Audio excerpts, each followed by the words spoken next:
The man's work boots left muddy prints across the marble floor.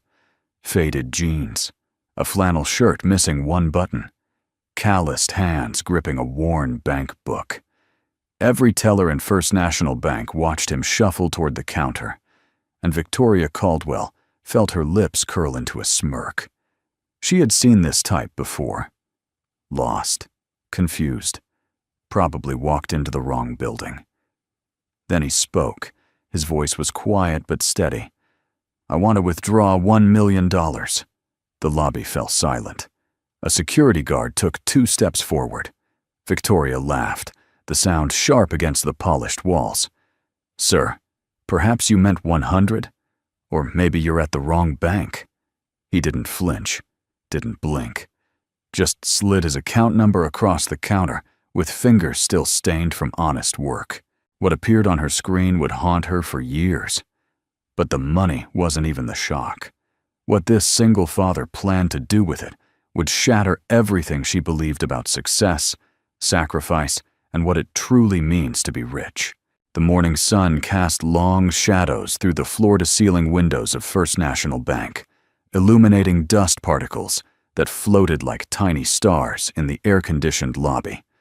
Crystal chandeliers hung from the vaulted ceiling, their light dancing across marble floors polished to a mirror shine. This was not a bank for ordinary people. This was where the wealthy of Clearwater conducted their business, where million-dollar transactions happened over coffee served in porcelain cups. Victoria Caldwell had worked here for 12 years, climbing from teller to branch manager through sheer determination and an unwavering belief that success was measured in designer suits and corner offices. At 38, she had everything she had ever wanted, or so she thought. Harold Brennan stood in the doorway for a moment, taking in the grandeur that seemed designed to make people like him feel small. He was 43 years old, though the lines around his eyes and the gray streaking through his brown hair made him look older. 20 years of manual labor had carved deep grooves into his hands, and his knuckles bore the scars of countless pipes that had fought back. His jeans had been washed so many times they had faded from blue to something closer to gray, and his flannel shirt, though clean and carefully pressed, was missing a button at the collar. He had noticed it that morning but decided it did not matter. He was not here to impress anyone. He was here for his daughter. The security guard, a young man named Patterson, watched Harold's mud-caked boots leave prints on the pristine floor and immediately reached for his radio. In his 2 years at the bank, he had learned to identify trouble before it started, and this man looked like trouble of the confused, possibly homeless variety. But something in Harold's posture, the quiet dignity in his step, made Patterson hesitate. Instead of calling for backup, he simply moved 2 steps closer to the entrance, positioning himself between the stranger and the main lobby. Just in case, Victoria noticed the disturbance from her glass-walled office on the mezzanine level. She had been reviewing quarterly reports, numbers that confirmed what she already knew about the growing wealth of their clientele and the corresponding growth of her annual bonus. When she saw the man in work clothes approaching the counter, she felt a familiar mixture of annoyance and amusement. Every few months, someone would wander in thinking they could open an account with $100 or asking for directions to the public library. It was an inconvenience, but also a reminder of how far she had come from her own modest beginnings in a trailer park outside of town. She descended the curved staircase with practiced grace, her Louboutin heels clicking against each marble step like a metronome counting down to confrontation.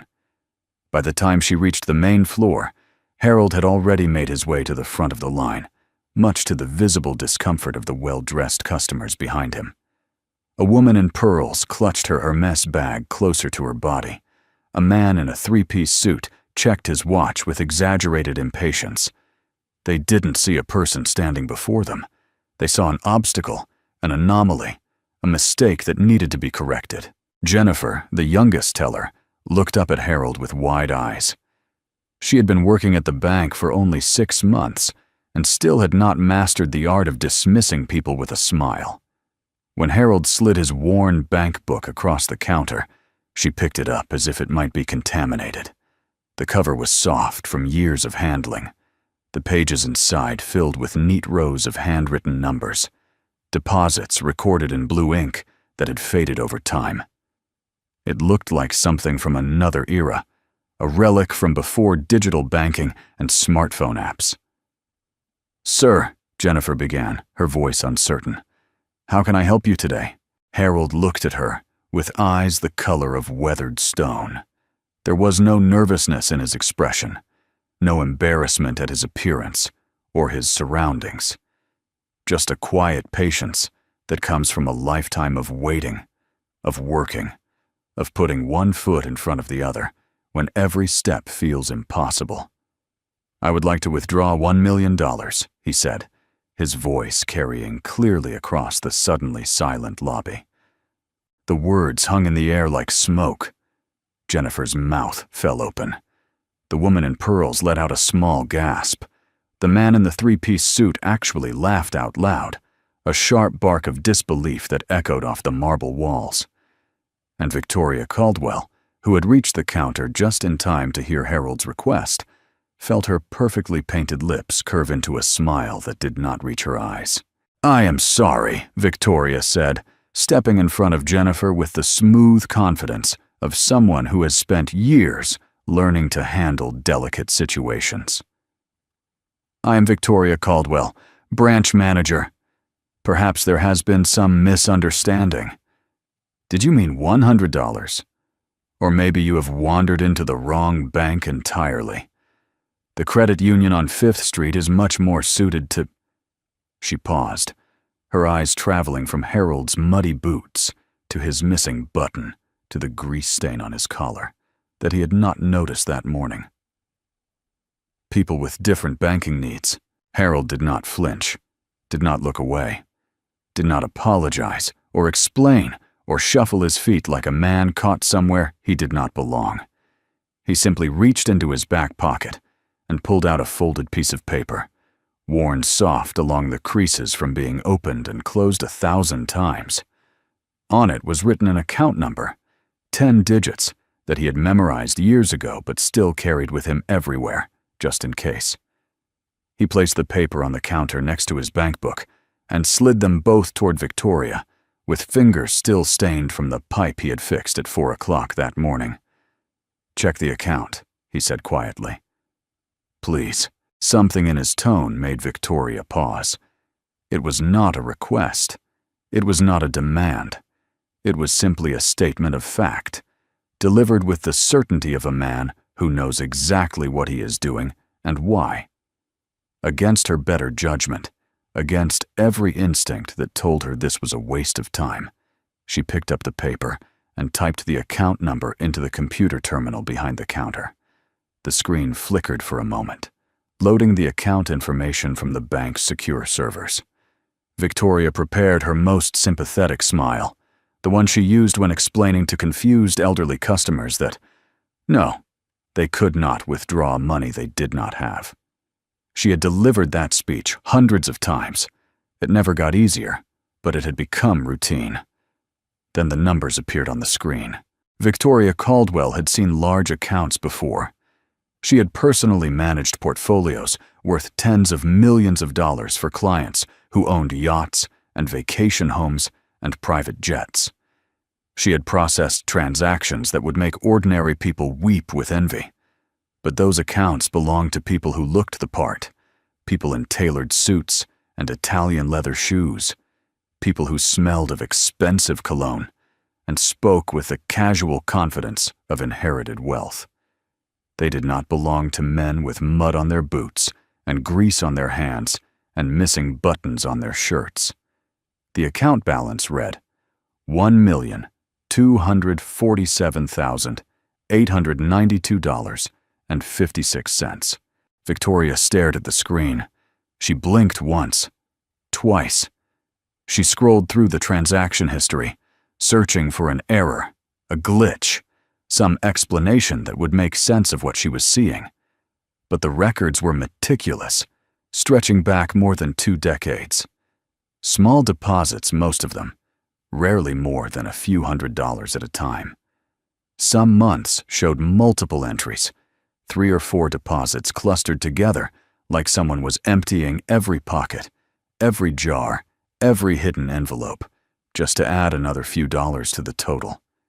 There were no large inheritances, no lottery winnings, no sudden windfalls from stock options or real estate deals. Just years and years of small amounts adding up to something extraordinary. How is this possible? The words escaped Victoria's lips before she could stop them. Her voice had lost its smooth confidence. Now it sounded thin, almost fragile, like a woman who has just discovered that everything she believed about the world might be wrong. Harold Brennan looked at her for a long moment. In his eyes, Victoria saw something she had not expected. Not triumph, not satisfaction at proving her wrong, just a deep, bone-tired sadness that seemed to weigh down his entire body. 20 years of plumbing work, he said quietly. 8 years of night shifts as a security guard. No vacations, no new cars, no dinners out. Every dollar that did not go to keeping my daughter fed and clothed went into that account. He paused, and when he spoke again, his voice was even softer. I was saving to build her a house someday.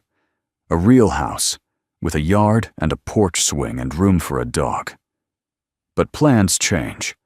Life has a way of making you choose between the future you wanted and the present you cannot escape. Victoria opened her mouth to respond, but no words came out. Behind her, Jennifer was staring at the screen with tears forming in her eyes. The security guard had lowered his hand from his radio. Even the woman in pearls had stopped clutching her bag and was watching Harold with an expression that might have been shame. In the space of 30 seconds, the entire atmosphere of the bank had shifted. The marble floor suddenly seemed cold rather than elegant. The crystal chandeliers felt gaudy rather than grand, and Victoria Caldwell, in her designer suit and her expensive shoes, felt smaller than she had ever felt in her life. The silence was broken by the sound of Harold's phone buzzing in his pocket. He pulled it out with the careful deliberation of someone who has learned to treat every call as potentially life-changing. The screen showed a number he knew by heart, the number he had programmed into every phone he had owned for the past 6 months. Clearwater General Hospital, Pediatric Oncology Department. His hand trembled slightly as he answered. Victoria watched his face as he listened to whoever was on the other end. She saw the tension in his jaw, the way his free hand gripped the counter until his knuckles turned white. She heard fragments of the conversation, words like surgery and tomorrow morning and final deposit required. And suddenly, with a clarity that felt like a physical blow, she understood why this man had walked into her bank today. She understood what the $1 million was for. And she understood, with a shame that would take years to fully process, exactly how wrong she had been about everything. Harold ended the call and slipped the phone back into his pocket. When he looked at Victoria again, his eyes were bright with unshed tears, but his voice remained steady. My daughter Ruth. She's 12 years old. 6 months ago, the doctors found a tumor in her brain. The surgery costs just under $1 million, and it is scheduled for tomorrow at 8 in the morning. I need to make the final payment today, or they will have to postpone. And every day we postpone. He did not finish the sentence.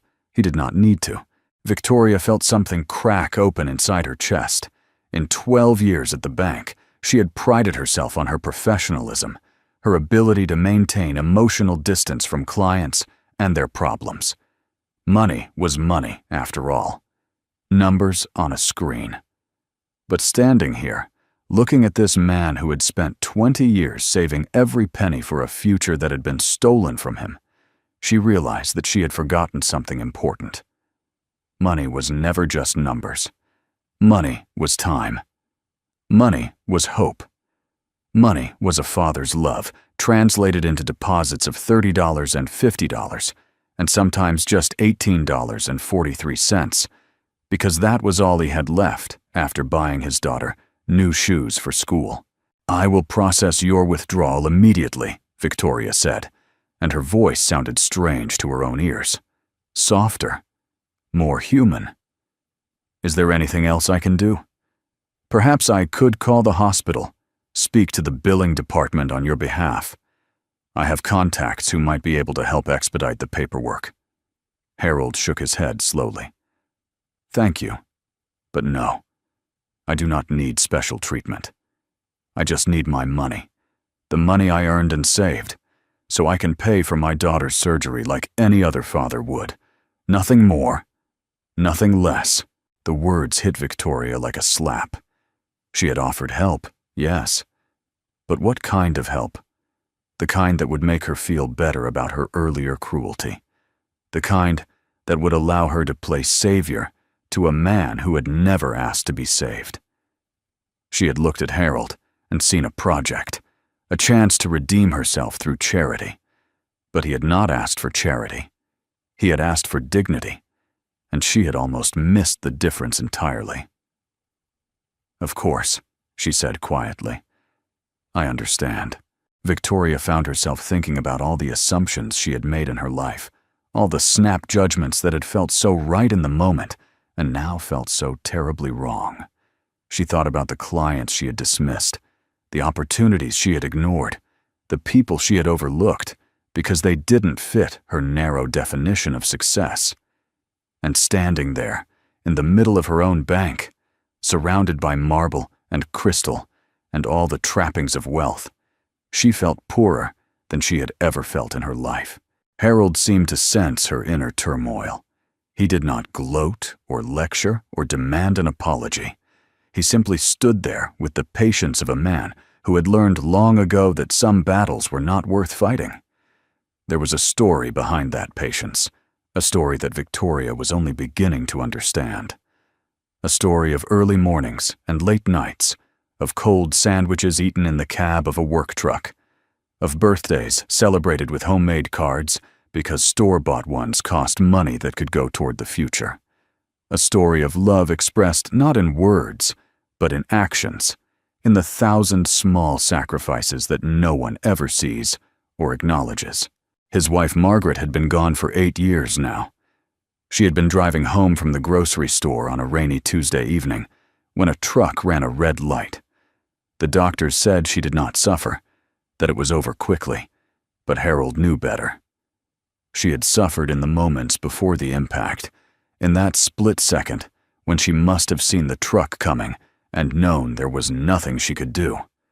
She had suffered, and then she was gone, leaving behind a 4-year-old daughter and a husband who did not know how to boil water without setting off the smoke alarm. Those first months had been the darkest of Harold's life. He would wake up in the middle of the night reaching for Margaret, only to find cold sheets and empty silence. He would set 2 coffee cups on the counter every morning before remembering that one would go unused. He would hear Ruth calling for her mother and have to explain again and again that Mommy was in heaven now and she was watching over them from somewhere beautiful. The explanations never got easier. The pain never got smaller. It just became more familiar, like a scar that aches when the weather changes. But Harold did not have the luxury of falling apart. Ruth needed breakfast. Ruth needed someone to walk her to the bus stop. Ruth needed help with her homework and someone to check under her bed for monsters and a warm body to hold her when the nightmares came. So Harold learned. He learned to cook breakfast and pack lunches and braid hair that never quite came out right, but was close enough to pass inspection. He learned to be both father and mother, breadwinner and caretaker, the rock that his daughter could cling to when the world felt too big and too scary. The second job had started almost by accident. A friend who worked security at the industrial park mentioned that they were looking for night guards, and the pay was decent if you did not mind the hours. Harold did not mind. He had stopped sleeping through the night anyway, haunted by dreams of Margaret and fears for Ruth's future. So he took the job, adding another 8 hours to days that already felt endless. He would come home from his plumbing calls at 6 in the evening, eat dinner with Ruth, help her with her homework, tuck her into bed, and then head back out into the darkness to patrol empty warehouses until dawn. Ruth never complained. Even at 4, 5, 6 years old, she seemed to understand that her father was fighting a war she could not see, a war against poverty and loss and the cruel randomness of a universe that had taken her mother too soon. She would leave drawings on his pillow, crayon portraits of the two of them holding hands under smiling suns. She would save half her Halloween candy to share with him, arranging the pieces in careful patterns on his breakfast plate. She would fall asleep on the couch waiting for him to come home, and he would carry her to bed with tears streaming silently down his face, grateful beyond words for this small person who gave his life meaning. The next 45 minutes passed in near silence as Victoria personally processed Harold's withdrawal. She could have handed the task off to Jennifer or any of the other tellers, but something compelled her to see it through herself. Perhaps it was guilt, perhaps it was curiosity, or perhaps it was the beginning of a transformation she did not yet have words for. Whatever the reason, she found herself paying attention to details she would normally have ignored. The way Harold signed his name on the withdrawal form with careful, deliberate strokes. The way he counted the cashier's check 3 times before folding it and placing it in his breast pocket, close to his heart. The way he thanked Jennifer for her help with genuine warmth, as if she had not been part of the team that had silently mocked him when he walked through the door. When all the paperwork was complete, Harold turned to leave. He had taken perhaps 3 steps toward the door when Victoria called out to him, "Mr. Brennan, wait." Harold stopped, but did not turn around. His shoulders were set in a line that spoke of exhaustion, of carrying weights that no one else could see. But he waited. Victoria walked around the counter until she was standing in front of him. Up close, she could see the deep lines carved around his eyes, the silver threading through his hair, the small scar on his chin from some long-ago accident. She could see the man behind the muddy boots and the faded jeans, the man who had worked 2 jobs for 8 years, the man who had given up every comfort and luxury so his daughter might have a chance at life. And she felt something she had not felt in a very long time. Respect. "I was wrong," she said simply. "I looked at you and made assumptions. I judged you by your appearance and treated you like you did not belong here. That was wrong, and I am sorry." Harold studied her face for a long moment. She braced herself for anger, for righteous indignation, for the kind of cold dismissal she probably deserved. But instead, she saw something that looked almost like compassion. "You are not the first person to look at me and see nothing but a laborer," Harold said quietly, "and you will not be the last. I stopped being angry about it a long time ago. Anger takes energy, and I need every bit of energy I have for my daughter." He paused, and when he spoke again, his voice was gentler. "My wife used to work at a bank. Not this one, but one a lot like it. She used to come home and tell me about the customers, the ones who dressed fancy, and the ones who did not. She always said you could never tell a person's worth by their clothes. Some of the richest people she ever met had holes in their shoes, and some of the poorest had closets full of designer labels. She was a smart woman, my Margaret. I wish you could have met her." Victoria felt tears prick at the corners of her eyes. She blinked them back, but not before Harold noticed. "Do not be too hard on yourself," he said. "We all make mistakes. The important thing is what we do after we realize we have made them." He reached out and touched her arm briefly, a gesture so unexpected that Victoria actually flinched. "Take care of yourself, Miss Caldwell. And maybe, next time someone walks in here who does not look like they belong, give them a chance to surprise you. You might be amazed at what you find." He turned and walked out of the bank, his muddy boots leaving one final set of prints on the marble floor. Victoria watched him go, standing motionless until he disappeared around the corner and out of sight. Then she walked slowly back to her office, closed the door, and sat down at her desk. Through the glass walls, she could see her employees returning to their normal routines, the other customers conducting their business as if nothing had happened. Life moved on. It always did. But Victoria could not move on. Not yet.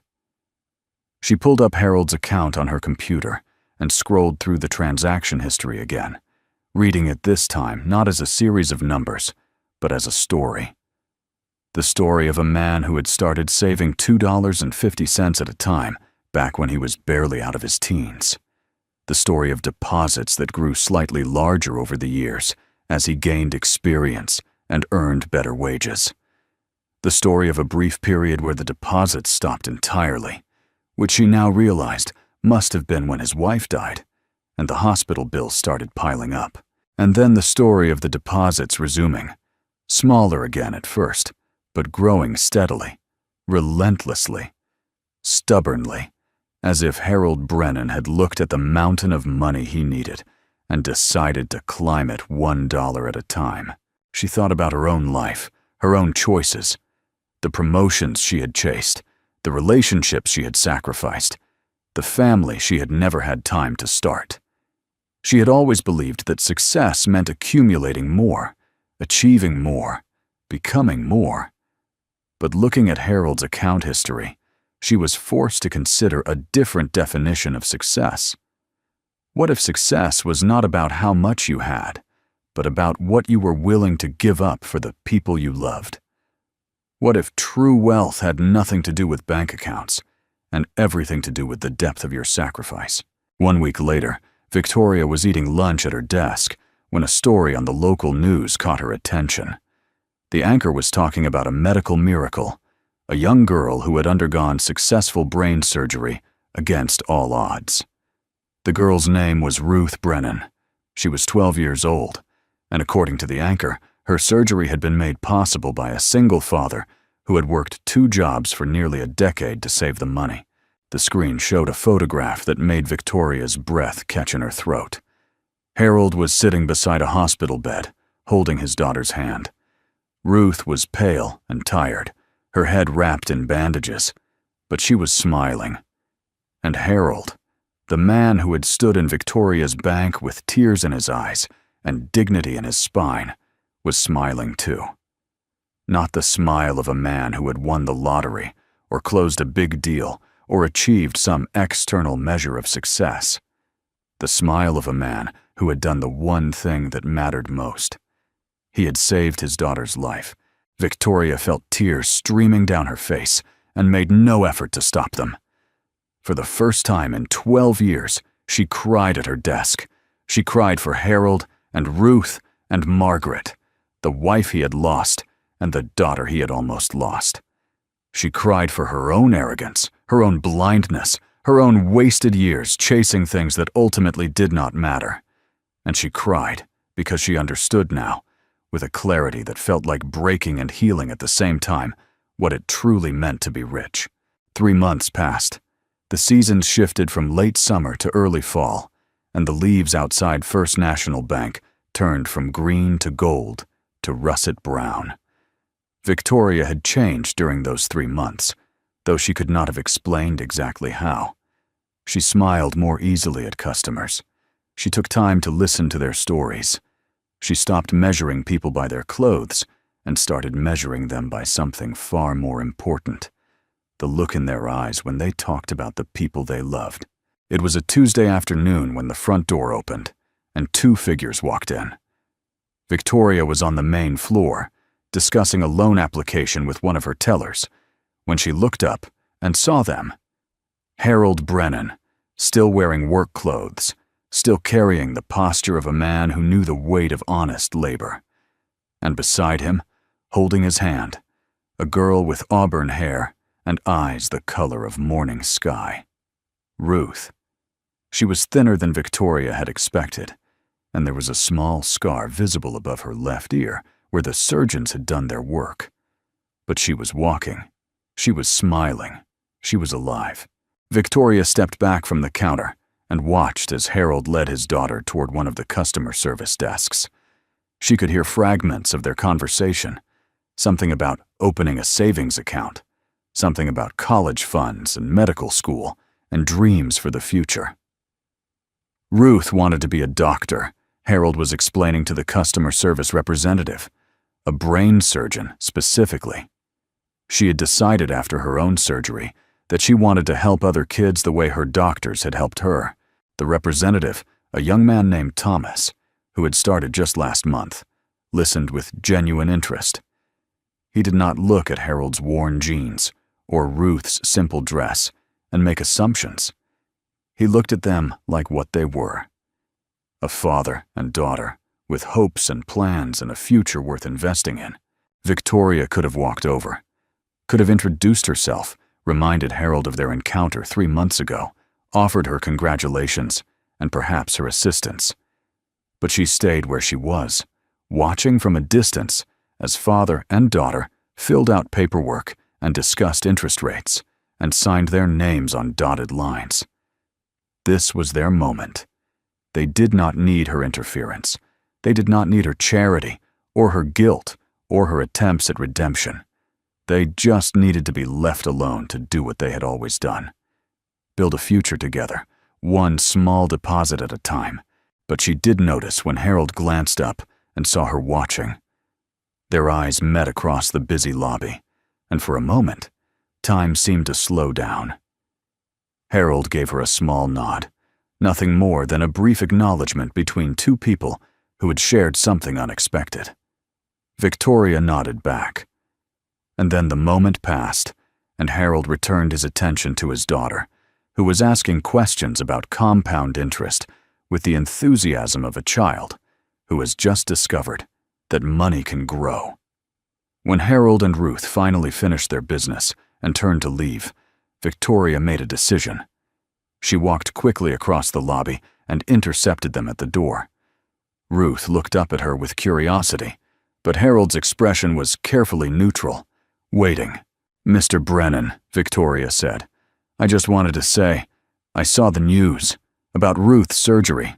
I am so glad everything worked out." Harold nodded slowly. "Thank you. It was touch and go for a while, but she is a fighter. Gets that from her mother." Ruth tugged on her father's hand. "Dad, who is this?" Harold looked at Victoria for a moment, and she saw something shift in his expression. Not anger, not resentment, just a quiet acceptance of the past and a willingness to move forward. "This is Miss Caldwell," he said. "She helped me with something important a few months ago, something that helped you get better." Ruth's face lit up with understanding. "Oh, you are the lady from the bank. Dad told me about you. He said you were really helpful when he needed to get money for my surgery." Victoria felt her cheeks flush with shame.